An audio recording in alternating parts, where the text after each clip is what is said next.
Hello, everyone, and welcome to the webinar about how to optimize your public relations, media relations, corporate communications in your fundraising efforts. So today's call will be very informal. We're just going to go through a few slides, but really it is all about having a meaningful conversation around maximizing media exposure, particularly when you're raising money. So it's my absolute pleasure to introduce Samantha Dybac, who is the founder and CEO of the PR Hub. Sam's business has been around for a few years, and I'll ask her in a minute to tell us all about it.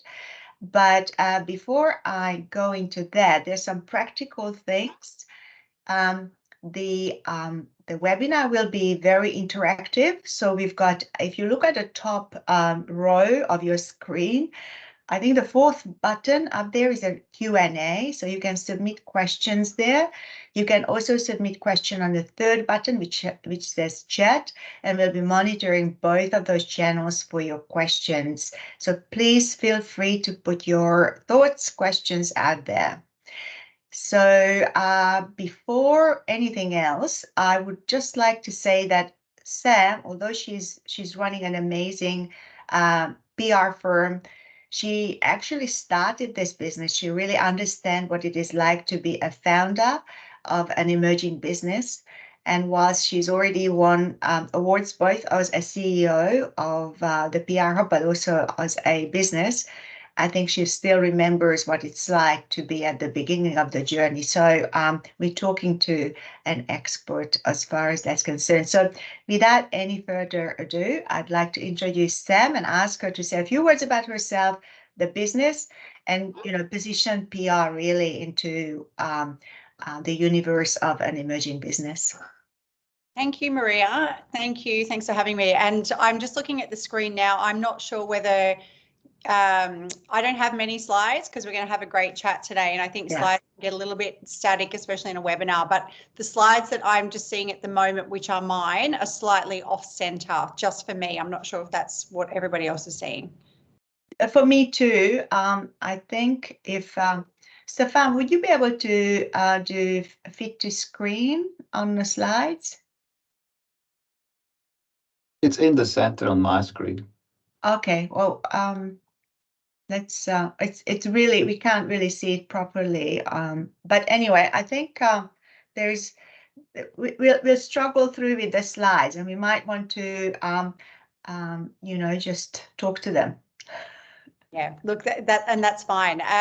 So yes, hi everybody. As Maria said, I am Sam Dybac from the PR Hub. I'm the CEO and founder of that business, which I started in 2013. So yes, I have personal experience as a founder in multiple businesses spanning, a couple of decades now. And I think, at the heart of what we do at the PR Hub is something that I've been doing for a very long time in my career, and somehow it's come around. But to put very simply, what we do at the PR Hub is that we have the opportunity to work with amazing entrepreneurs, CEOs, business leaders like Maria.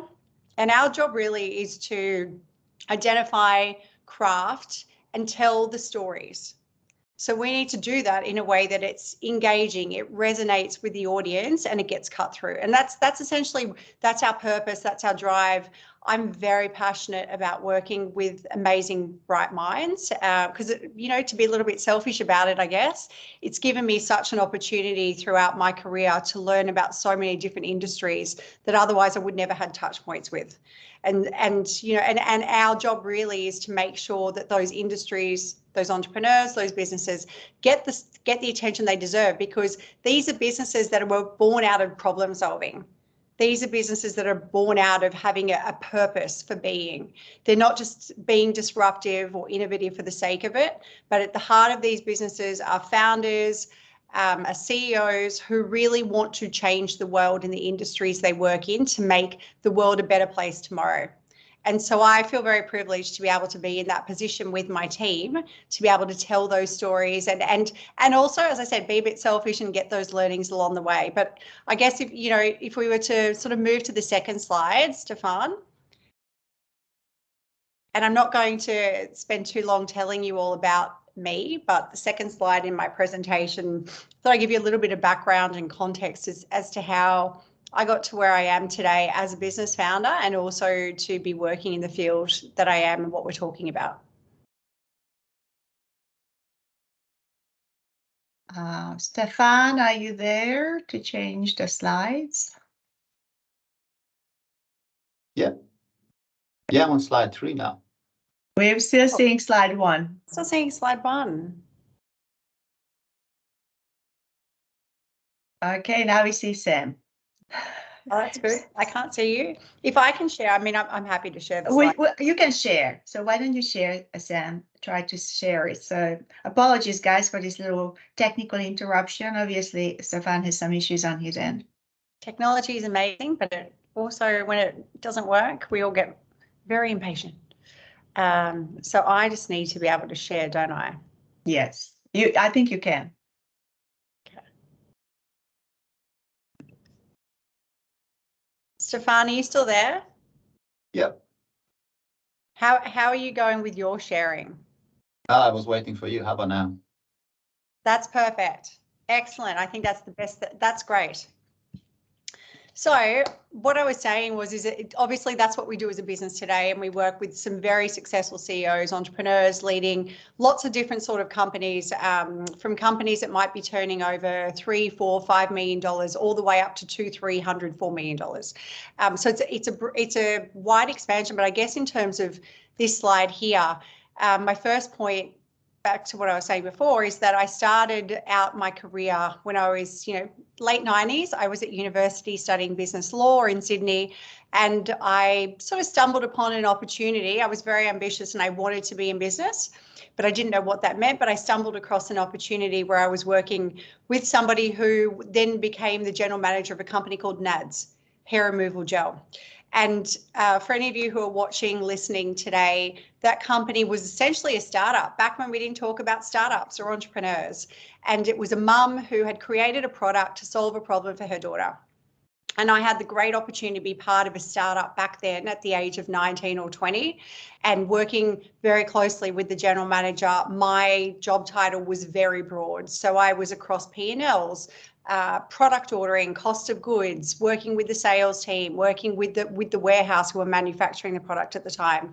And I got to go to so many meetings. And when I look back at that, a few decades later, that was very much the grounding for the work that we do at the PR Hub today. And that was working with a founder who was trying to solve a problem with a fantastic product, disrupting an industry that was full of multinationals with huge budgets for marketing and advertising and big brands. And it was all about using that founder story and profiling that founder in a way that it resonated and it cut through with the audience. And we did some amazing things with NADS. We went to the US. That business, by the time I left 4 years later, was a 60 million turnover business, which, back in the early 2000s was a significant business for a mum from Western Sydney who had no business experience whatsoever. English was her second language, but she was so passionate and driven to solve a problem. And that, we see that all the time now with the businesses that we work with, and certainly Maria and Stride Equity see a lot of those businesses now. Actually, Sam, I have to say that I still remember from that time on television watching the morning show, the NADS founder, and I can't remember her name, but she was taking the hair off with the NAD product from one of the interviewers. So it was a pretty effective PR campaign. So many learnings, Maria. Like it's still, I'm still fascinated by the fact that I would never have known at the time, being early 20s, that experience still resonates so much in in the world that we live in today, but also the work that we do at the PR Hub. But it wasn't particularly sexy. Getting these testimonials or grabbing the arm of like a man on screen and putting this gel on his arm and ripping it off. But it was effective. It was visually so effective. And the story was beautiful. And the story was that there was a mum who cared about her daughter so much that she just went out on her own and created this product and thought, I'm going to give this a go. So it was great, a great experience for me as a business person. You know, the years that followed after that, I was always very ambitious, youthfully naive, I call it. I knew nothing about business, but I thought I wanted to be this exceptional CEO and business leader, and had all these ambitions as an early 20-something. And it's good to be in that position. I started, after NADS, I started a business with 3 other people, all males in their 40s. And we started a sales and marketing business taking natural skincare products all around the world. And while the bank loan that I took out at the time, which was about $30,000, which horrified my parents, probably, you know, you could say it didn't get me anywhere, because about 3 years later, the major shareholders had a falling out and the company closed. But for me, there was so much to come from that, from the experience of being a business owner, dealing with shareholders, dealing with co-founders, traveling the world, launching products in other countries. There was a lot of learning, but there was a lot of burnout. And so I actually left corporate for a while and went into the fitness industry. Again, still very much driven to run my own business, be my own boss. Started a fitness business, started in the events and catering world, but eventually found my way back to corporate, because that's what I love. I love the stimulation of the people that work in business and who are creating these businesses. So many years later, and about 10 years ago, I started the PR Hub. And it was very much born from working with, and again, Maria, you see a lot of these types of founders now, great problems, or they're solving problems with great ideas, some of them better than others, some of them have exceptional business models, some have more potential than others. But I was spending a lot of time in the startup landscape in Sydney and Melbourne at the time, and I thought, you know what, why don't I use my skills, my passion, my ability to navigate the media to help these fabulous entrepreneurs get their stories out there and get the cut through they need to build these businesses. And that's where I am today. I mean, also I'm a mum now. I have a 7-year-old, which I absolutely love. I host a podcast called The Influence Unlocked, and you'll be able to hear me chatting to Maria early next year on the podcast. And outside of business, there's, you know, I love fitness, I love art, absolutely love going to restaurants, and I love travel. So that's me. Tell us about what you do for your clients at PR Hub. Great. Yes, and very quickly, because I don't want this to be a sales webinar, we need to get into the nuts and bolts of the conversation. Yeah. But the slide prior to this one, Stefan, if you could just go back to the slide prior to the one we're seeing on screen. There we go, perfect. So essentially we have what we call core and optional services at the PR Hub. I would argue that some of the services that sit on the optional slide should be core for clients, but we also have an understanding that we work with a huge range of clients, some with smaller budgets, some might be genuine startups just starting out, needing to build a bit of narrative in the media, but they don't have the budgets that ideally they need, maybe 2-3 years down the track, or if they're, get some equity crowdfunding happening for their business, then they can spend some money on some of these other things which will truly make them shine. So what we do is we're storytellers. We're storytellers. We understand business people. We understand founders and entrepreneurs. We know how they work.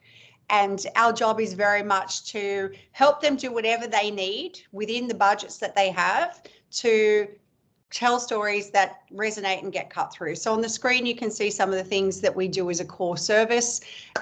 This is very much part of a presentation that we would give to a potential new client. But I'd say the fundamentals, if you're just starting out, as well as a startup founder, is that you really need to nail what problem you're solving and why, and build this and bring in your personal story. Why did you start the business? And you might even be able to get, a friend to help you write that if you're not a great writer, but you really need to nail the fundamentals of your story and then start to think about the news. So what news announcements that you've got, I've got press releases up here. We obviously do media training. You'll see image library on the screen as well. And Maria's had some experience with us doing some amazing photos as part of her overall strategy. Visuals tell a great story. Visuals tell a story that words can't. So make sure you invest also in getting a few decent images as part of your image library if you're going to start going and talking to the media. The next slide, again, you know, if anyone has questions on this, very happy for you to reach out and we can chat about it after the webinar. But these are some of the other things that we do with clients that really help elevate their profile and really help get their companies out there and create cut through. And, you know, I think in the example of NADS, they were up against multinationals. We didn't have the budgets that they did for advertising and marketing. So we found some very strategic and tactical ways to tell stories and to elevate the brand outside of those traditional methods. So things like award submissions absolutely are critical when you're ready for them. LinkedIn, if you're not on LinkedIn, get on LinkedIn. If you need some help with LinkedIn, I'm happy to give you, you know, a few free tips after the webinar. Some other things that we do with our clients, we also produce podcasts. We help them with speaking engagements to secure those and manage them. We also run influencer campaigns for some of our more consumer-led clients, and then media training. Again, something that's very important once you start to be doing lots of interviews or speaking on webinars or podcasts. So that's that in a nutshell. Thank you. And, you know, maybe you can, you know, show us some of the people you work with later on a little bit. But I think I just want to pick up on that point, because a lot of the companies, when they start out, they don't have a huge budget, certainly don't have a budget for public relations or media relations. So there has to be a basic kind of preparation. One of the things that I found when I started working with you really important is that I have had to identify myself. What is my brand? What do I stand for? What is the problem we're solving? So I think that's a critical point in terms of really getting people going with their PR strategy. But I think the questions that we often get, Sam, is how does PR fit in with this whole universe? Because a lot of the startup companies, emerging companies, they need funding. You know, they bootstrap for a while, they try to fund in-house, and then at some point they go out and start raising funds from not the family that love them and, you know, give them money, but people who may not love them and want to invest in them. So what is the role of media relations? And you mentioned Ned, so clearly you've just got these huge goals out of, you know, being in media, but generally what is the role and how does it fit in with the entire, you know, capital raising strategy? And, you know, how can you stand up there and, you know, why is it important? Yeah, I mean, if somebody's investing in your business or you're looking to get people to invest in your business, you need to be very clear about what your business is about. And again, and I keep saying this, but what industry are you in? Why are you in it? What problem did you identify and how are you solving it? How is it going to be product market fit? And from a media relations perspective, investors, people get excited when they see something in press, something that's been written about a brand or a person that doesn't look like marketing or advertising, because it provides instant credibility. It's not only awareness, but it's also providing this piece of credibility because somebody else, a news outlet, a journalist, a media outlet is running an article or an interview, or somebody's interviewing you on their podcast. And that's how we as consumers perceive credibility around a brand. So it's really important to, that piece is very important. But I think if you're running on a low budget, and Maria, you sort of identified this as one of the things that we did early on, is that you really need to craft that story, the narrative. And also do it with somebody who maybe is a little bit external to you or a bit more objective, because what I find also, particularly with a lot of startups, is that they might hire somebody to help them develop the marketing piece and the branding piece, but those particular words and that language does come across potentially as quite salesy. So you need to take a step back from that. And that's what we do in our business, is to say, this is what you say about your business. Now let us tell you how we want to talk about your business in the media that's going to resonate and not sound like a sales pitch. And how important it is for people to understand how to handle media? Because we'll jump into the bad media soon, but you know, it's very easy to go wrong. So what are the things that we should be watching out for when we talk to journalists or generally media, and even in social media when we create a post? I think one of the things is, particularly like if you're not used to dealing with the media on a regular basis, is that we're all busy. Everyone is busy. Everybody has a lot on. from a journalist perspective, their inboxes are constantly hounded with emails. Like they get flooded with emails. So I always think, oh my gosh, I've got these emails and I keep getting emails. But journalists, media people get so many emails because everybody wants to pitch their story. Everybody wants them to write about their story. And I think at the heart of it is you firstly have to stop and think, why do they care? What's in it for the journalist that I'm emailing? Because if you approach it from I'm a selling and you should write about me because I think my product or service is damn hot, they're probably just going to press delete or not even open it. So I think from a media relations perspective, it's really important, again, to try and remove yourself and think what's in it for the other person, which sounds quite straightforward, but it's really important because you want that journalist to read your subject heading and go, oh, that's interesting. I want to open that, not, oh, delete. And I think it's especially important in media because, you know, what people like to read is bad news. So journalists are looking for the story. So if you want a good story, that's a much harder sell into a journalist than, you know, that story. So I think it's really important to kind of step out of the business and not sell the business, but really create a story that would interest other people. It would be interesting to read.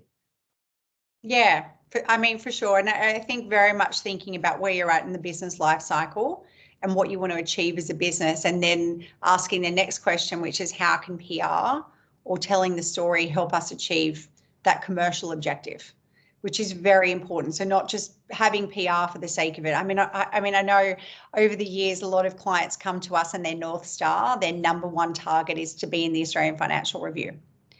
And, you know, and I think that that's a really great goal. And for most businesses, it's probably quite relevant. But we will always say, but why? And how is this going to support your business? Is it going to help you get in front of the customers that you want to be in front of? And then the next step from that is to actually read the Australian Financial Review and look at the stories that they're writing and understand the journalists who are writing those stories.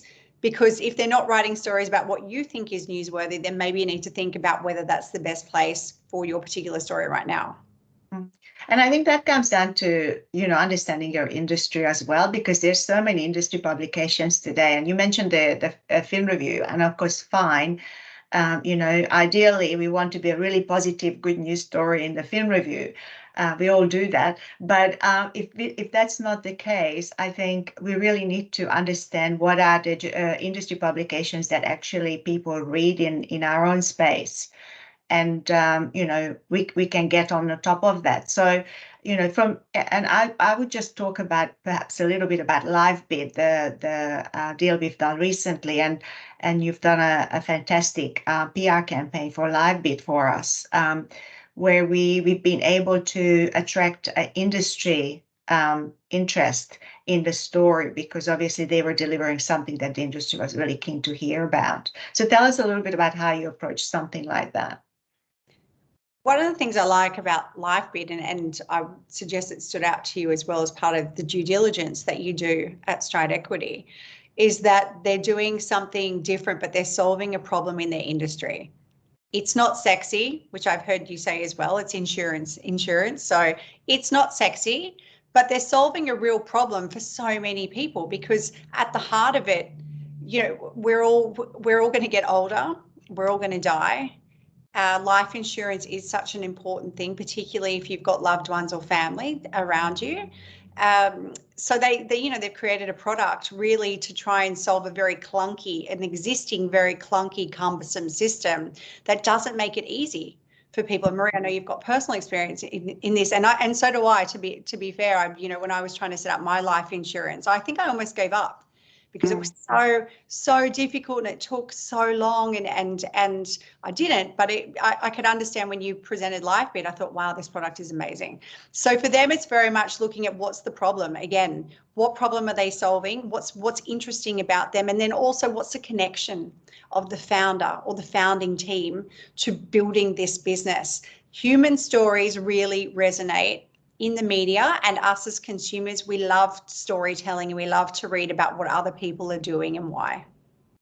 Yeah, and I think that brings down to really your expertise, which is, personal branding and really, placing the founder story as a critical piece within the media exposure for the company. And I think, you definitely know why that is important, but tell us a little bit about how that fits in with general PR and media relations and corporate communication. So like, how do the two fit in, with the founders, making a big story about the founder, and then, how do you fit it into a general media communication strategy?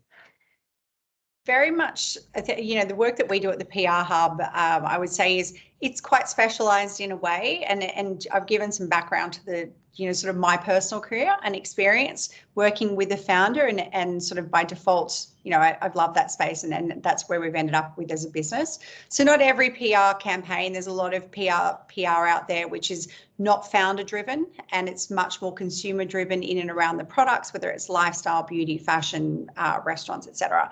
So certainly with the style of work that we do, we work very closely with founders and CEOs, and we're very passionate about telling those stories because those stories connect with the end user.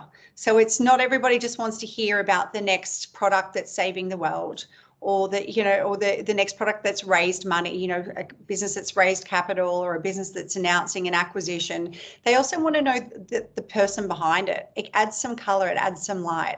And so for us, that's what we do as a business. We're really passionate about finding those stories, really digging deep and asking some of those hard questions in and around some of the challenging moments that the founders have had in their lives, because those elements make up the bigger story.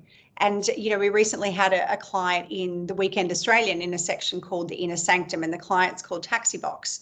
And I think the headline was Mobile Storage Boss Overcomes His Fear and Goes Global. And the story was a really beautiful piece, but he was also very vulnerable in that piece as an entrepreneur. And it takes a lot of guts. Takes a lot of guts to go out there and say, hey, I've built this business, but also there's been some dark times, or I've had some challenges wherever, I thought the business was going to go under, and I had to, and I had a young family, and we had a mortgage, and I was doing everything I possibly could, and then I needed to be a leader for my team. And you don't get that privilege, I guess, or that opportunity all the time as a business leader or a founder to turn up and not come with your best foot forward when you've got to lead a team. And it was a really beautiful piece, and in such a high tier publication, it really shows the strength of being vulnerable, of sharing some of your story, knowing that your stakeholders or your audience will really resonate and appreciate that you opened up to them.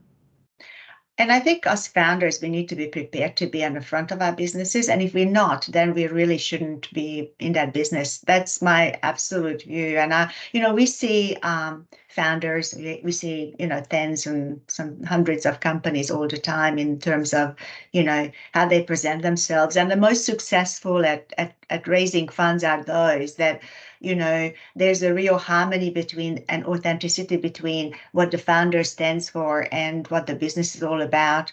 So, when we look at startup companies and how we can fund them, that story really is that piece of the story is really quite critical.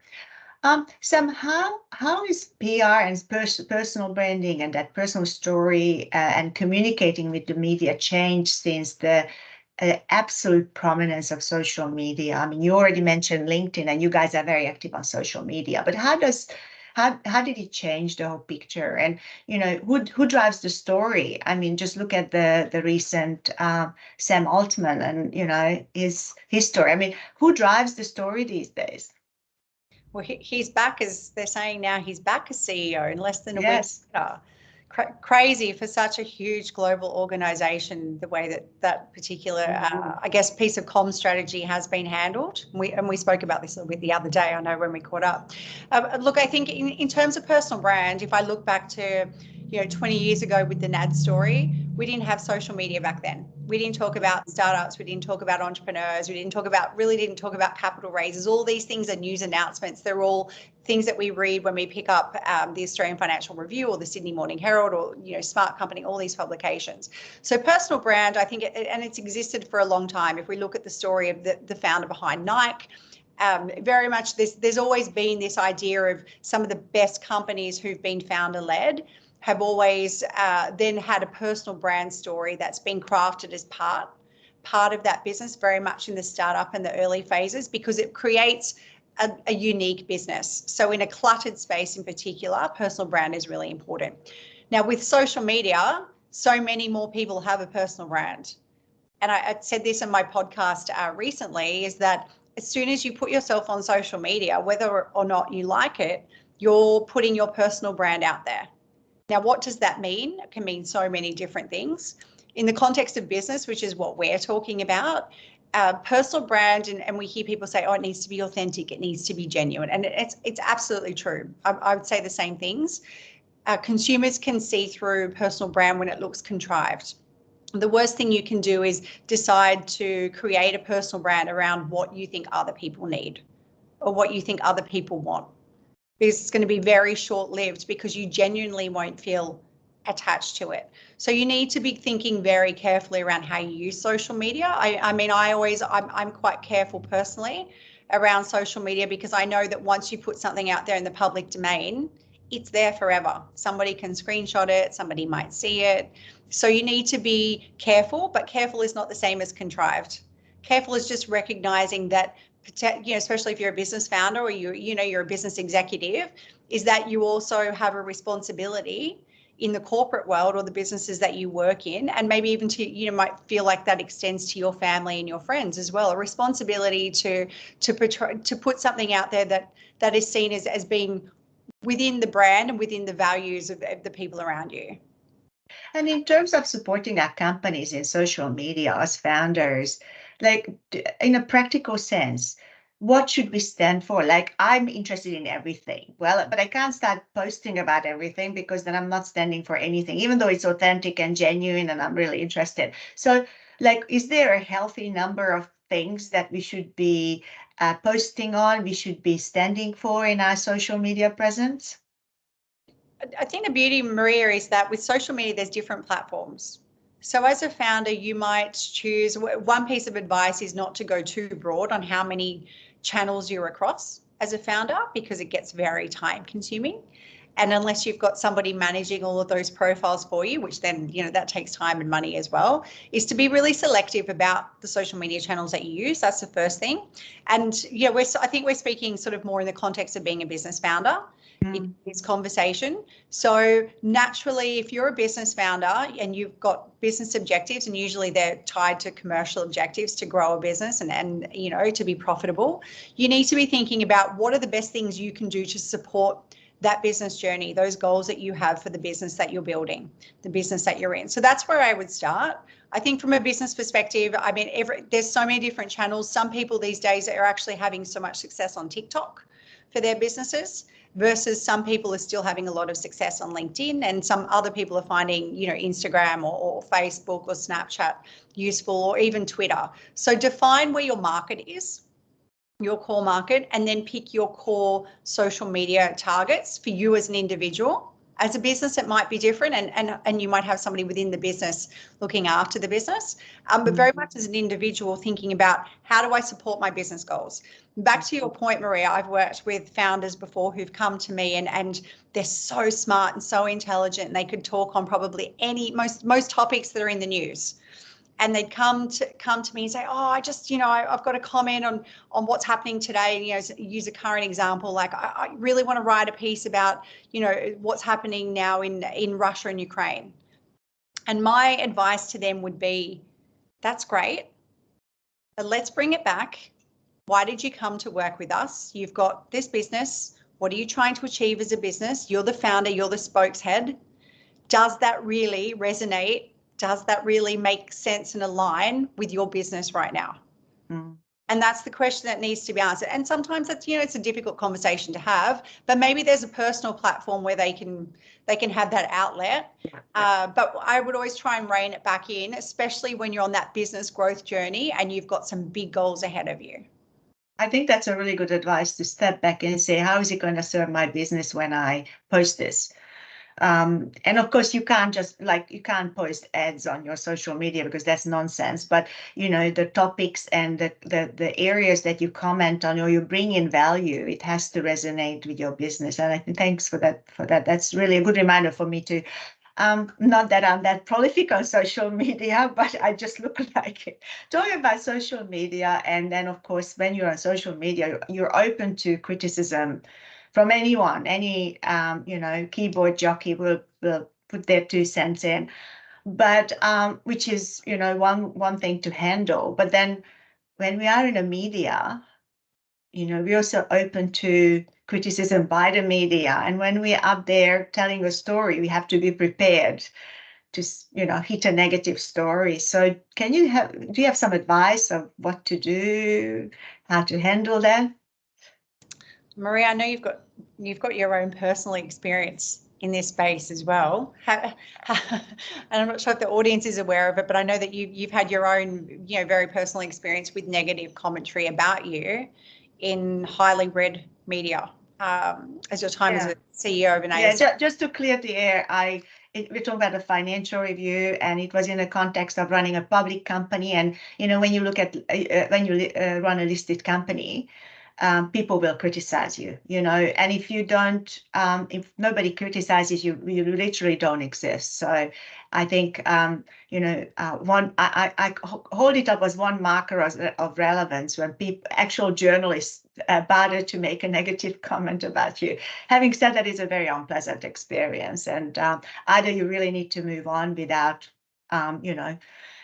anything, but it actually hit us at the time when we weren't engaged with a PR professional advisor kind of environment. So, you'd be better placed to tell people generally what is a good thing to do and what is not a good thing to do. Okay.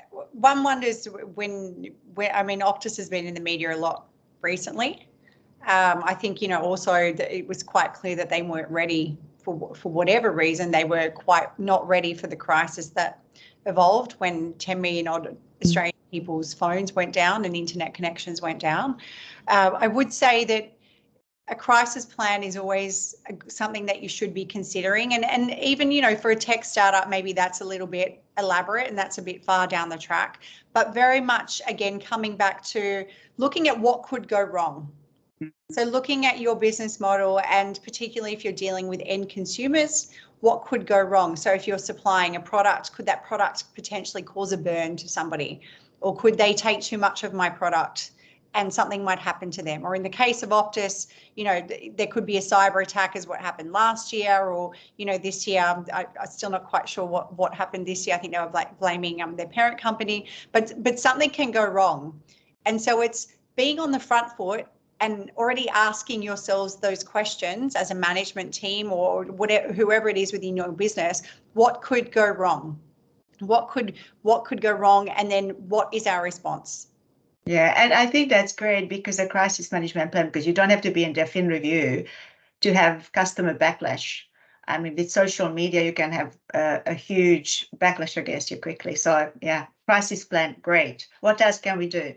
Yeah, I mean, and just to that point, some of the people watching this webinar might be familiar with the brand Shopo, and Jane Lou, the founder and the CEO. And I think it was last year that they were doing a warehouse sale, and I think there were so many people and people couldn't get in, and there was so much backlash straight away on social media. Because people will usually go on social media to talk about the bad things, not the good things, a bit like the 1-star restaurant reviews. But she was very quick to get on the front foot. Very quick to get on the front foot on social media, acknowledge, apologize, and address what was happening. And that's a great example to me of what we can be doing when something does go wrong, because often the intention is not for things to go wrong. Of course. We look at Optus. I'm pretty sure Optus didn't intend for 10 million people's phones and internets to go down for the way it did, but it's how we handle the crisis that we get judged on. Absolutely. Now, I know that you've got a bit of a video somewhere hidden away. I don't know whether you can play it or not, but there's some interesting comments from some pretty prominent tech founders coming from your Influence Unlocked podcast, which has now been going for 4 years, and you've had the fortune to interview some people. So tell us about a couple of people who are on that video. How long is it? Like 3 minutes, something like that? I think it's about 2.5. Stefan, have you got the link there? I thought it might be interesting for the audience to see it, because there are some amazing founders and CEOs that I have interviewed over the years. And in that particular, what we call the highlights reel from season 1 and 2, there's some really good snappy comments and some really great short pieces of advice. So if Stefan wants to play the video, we can have a quick look. You're listening to the Influence Unlocked podcast. I'm Samantha Dybac, the founder and managing director of the PR Hub. Every founder, disruptor, and CEO has a story. But this podcast is about going beyond the press release. If you've ever dreamed of sitting down with an industry leader or a self-made millionaire and getting to the bottom of who they are and what makes them tick, you're in the right place. Get ready to unlock your influence. It's an interesting thing to ponder, because I think sometimes business people get scared to build a personal brand because, like you said, it can get attached to you and then it's all about you and you can't take a step back. Yeah. Is there something that you wish you had done differently? Oh, totally. I think the biggest mistake I made was not admitting that I needed help. If you look back on this entire journey, what has been the most surprising thing about it all for you? You know, there I was trying to tell someone who had been around way longer than I was that we were going to do a better job, and I had to try and believe that myself. So it was nerve-wracking, but I just followed my nose in terms of determination and went for it. You've mentioned dark times a few times now. How do you individually mentally recharge being responsible for so many people as the leader of Finder.com, and also for yourself as an entrepreneur, just dealing with the day-to-day and you know, the highs and the lows? You know, I've been through quite a few dark times, and I'd actually say, and I'm going to put this is very vulnerable again, we're sharing today. We are. I'm actually coming out of one of these right now. I'm actually on the up.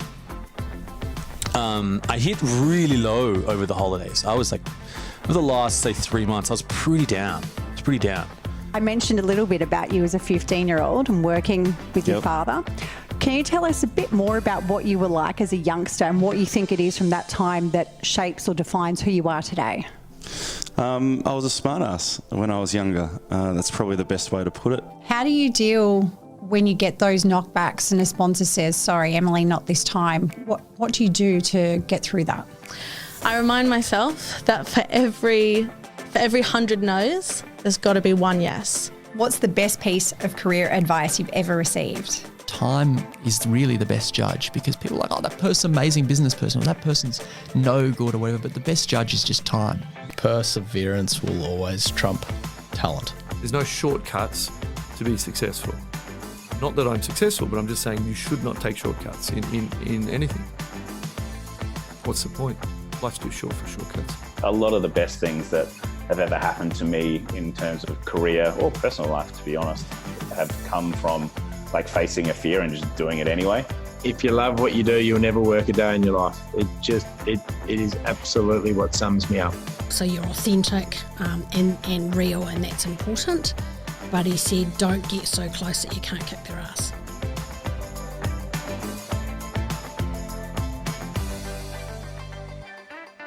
Thank you so much for participating, all of you who've been online. I think we've asked all the questions that have been on or coming through. I've got one question that might still be coming through. Otherwise, we will be sending out the recording of the webinar together with with the video as well. So thanks very much again, and have a good afternoon.